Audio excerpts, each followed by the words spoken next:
worse off if we left the European Union. All of the economic analysis over many decades shows that if you move away from free trade, you will damage the economy. And just think about this, if our economy dips as a result of leaving the EU, and all of the concerns about investment decisions not being made by companies that want to locate themselves within the single market, then it will make it more difficult for us to fund vital public services, like the health service, like social care, like our education system. And we have to get this message across to people out there. They are taking a big risk by leaving the European Union. But for me, there is actually something more profound, more important than this. We live in, I think, incredibly dangerous times. We face the threat of Putin and the Kremlin in Russia, an expansionist Russia. We face radical jihadists wanting to cause us danger and harm. We have conflict leading to the most extraordinary migration flows that we've seen for a very long time. And we have the enormous threat of climate change. Do we really think that we confront these threats better on our own? We live in an interdependent world where we work together to solve problems. We need to show solidarity across this continent. And if we really want to curry favour to the likes of Marine Le Pen in France, the leader of the Front National, or Vladimir Putin, or those two people in the United States on the Republican side, Ted Cruz or Donald Trump, these are the people who want us to leave the European Union. Do we really want to be on their side? Do they want to do this country good by the positions they take? I don't think so. So we've got to go out there and make this argument. And as liberals who believe in collaboration, in working across countries to improve the lot of mankind, it is so important for us to go out and make this case. Now, I wanted to just reflect on the implications of the really awful defeat that we suffered last year. And it leaves us, I think, pondering what is the purpose of what we do? Because we all make an enormous effort as activists in a political party. We go out, knock on doors, we deliver leaflets endlessly. What is the point of it? Let's just reflect on that. And why is it so important? Well, I would start by answering that question about why it's so important. Just look at what the Conservatives are now doing, governing on their own. I was talking to a former colleague. I used to be a lawyer, a solicitor in a law firm. And the partner that I was talking to was telling me about a business deal that he had just completed. And the deal was due to be completed a few days before the budget. And it got delayed until a few days after the budget. The business owner that my ex-partner represented gained, as a result of that delay of a few days, £800,000 as a result of the reduction in capital gains tax. Now remember, when we were in government, we significantly increased capital gains tax. So very wealthy people making gains on property, on businesses, on art, on all sorts of things, paid a fair rate of tax. Not an excessive rate, I think we raised it to 29%, but the reduction in the budget left this one individual £800,000 better off. And I think that at the same time as that happens, of all those people who I hear about constantly around the country, who are having their social care packages cut because there is no funding from their local authority. I met with the group representing those who have suffered spinal injuries. These are people who are acutely disabled, who live the whole of their lives with acute disability. Across the country, these people are suffering cuts to their care packages at the same time as very wealthy people are benefiting from the Tories being in power on their own, undoing what the Liberal Democrats did while we were in government. I think about the pupil premium. Now, for me, this is probably one of the things that we did in government of which I am most proud. Now, most people out there, and this in a way reflects on the failure of our party in articulating what we did in government, but the pupil premium delivered about £2 billion this year to children from the poorest backgrounds to help them in their education. And the purpose of it is to narrow the attainment gap, to ultimately close the attainment gap, so that wherever you come from, you have the same chance to make the very most of your talents, your abilities, to flourish as an individual. It's an acutely liberal principle to give every child the same opportunity. Now the Tories are starting to erode that. They're starting to diminish the value of that pupil premium. And it will result in the gap remaining there, in the fact remaining in this country that your chances in life too much depend on the circumstances of your birth. That's an illiberal country, and that's what the Tories seem to me to represent. And then the other thing that they've done, again undoing what the Lib Dems did in government. When we reformed student finance to enormous political cost to us, and we got the politics horribly wrong, but we actually introduced a system that was progressive, that ensures that you repay based on your ability to pay. But we also ensured that students from the poorest backgrounds got a maintenance grant to pay for their upkeep whilst they were at university. What have the Tories done? They've abolished the maintenance grant, so that you now have to go out to get a loan.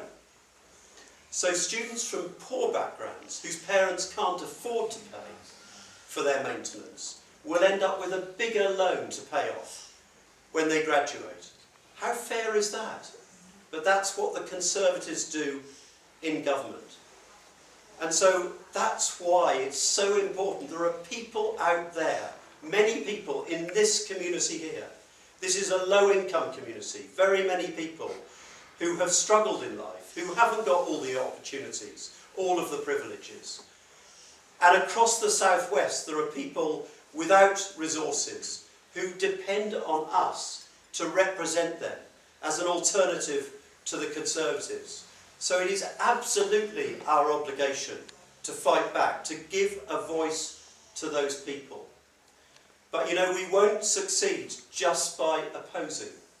We have to also be clear about what we stand for. It's so important. You have to inspire people. You have to give people a reason to vote for you. And for me, at the heart of being a liberal is about giving power to people against often a bureaucratic state that doesn't listen to you. And I wanted to just tell you 3 stories which demonstrate for me why I am a liberal.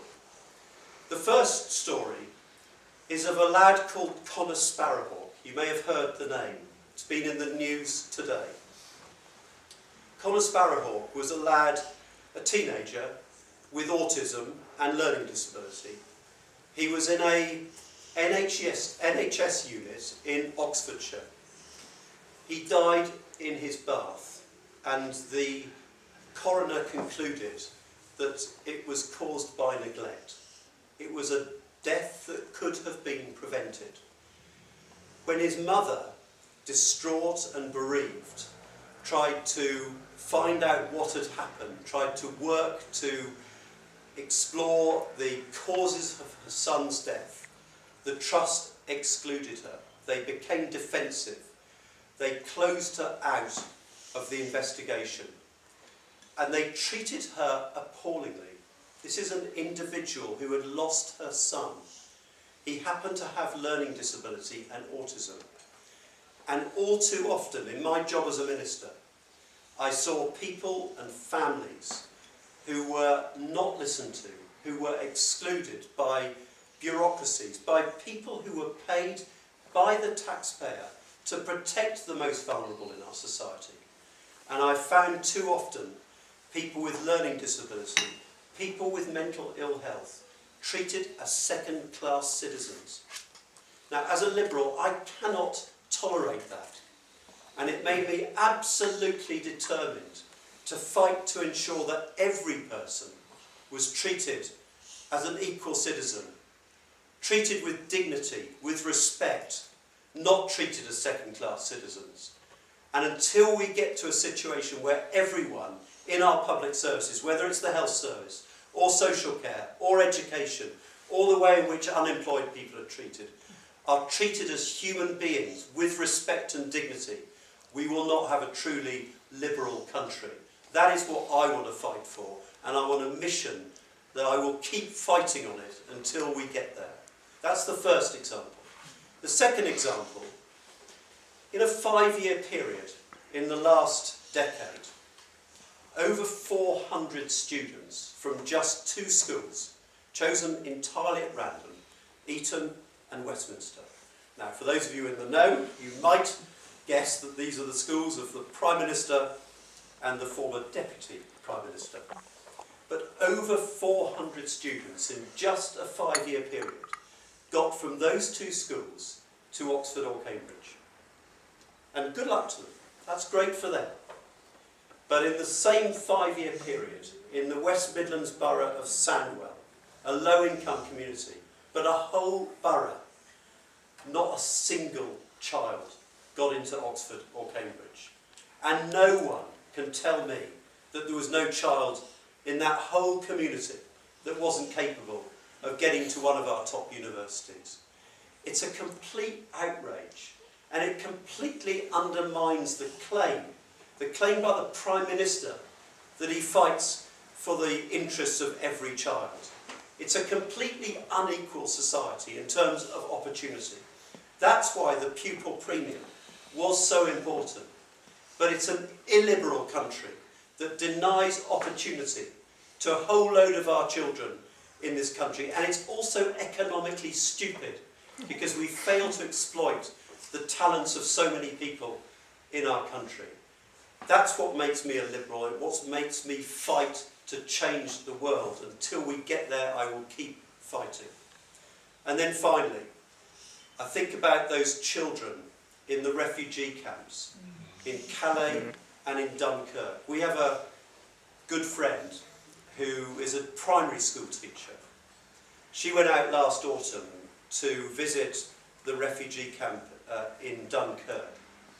She saw vast numbers of children, some of them on their own, without parents. Nothing being done for them, no education, nothing. Just complete neglect in our own continent of Europe. Now these children, neglected, prey to people who will sexually abuse them, people traffic them to other parts of Europe. These children, when they grow old, they will cause trouble. If they have been neglected by society, if they haven't been given a chance, like all the rest of us take for granted, they won't have a stake in society. Should we not do the decent thing and give opportunity to those people? I'll tell you this, if we allowed those 3,000 children that Save the Children want the UK to take into this country, if we allowed those children the chance of building a life in this country, just imagine what they would think of this country, the opportunity that we had given them. They would be an enormous benefit to this country. But instead we turn our backs on them. Cameron says it's not our responsibility. That's not a liberal country, and I will keep fighting to ensure that we treat people in a decent and civilised way. It's the hallmark of a decent liberal society. So these are the things that we fight for. This is why it is so important that we have an alternative to the Conservatives. The Labour Party is a busted flush. When I talk to so many Labour MPs, they are in a state of complete despondency. Jeremy Corbyn hasn't changed a single view for 30 years, for goodness sake. He's stuck in a time warp. They offer nothing new. So it is our responsibility to build a liberal, progressive movement of change. And I'll tell you this, the country will tire of the Conservatives. They will see what they are like governing on their own, without the influence that we had on them. But we have to take our opportunities. We have to define clearly what we stand for, what we are about, and we have to go out and articulate that message and win new friends and defeat the Conservatives, because people rely on us. People need an alternative. We cannot have a single party state in this part of the country, which is what we have at the moment. So it is our obligation, it is our purpose to fight back. And we owe it to this man who did so much for this community to make sure that we win this seat again. Thank you very much indeed.